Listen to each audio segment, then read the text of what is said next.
አንድ የገዳም መምኔት ነበረችና የገዳሙ እናቶች ተሰብስበው ምን አሏት?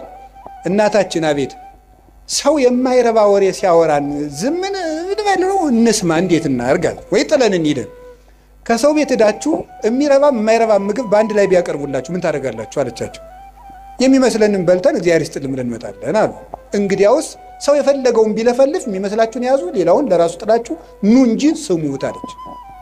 እንዲህ ብላ መለሰች። መንፈስ ቅዱስ ያደላት ሰው ነበረች። እሷ ሚያዝያ 11 ቀን ስንክሳር ላይ የምትውል እናት ናት።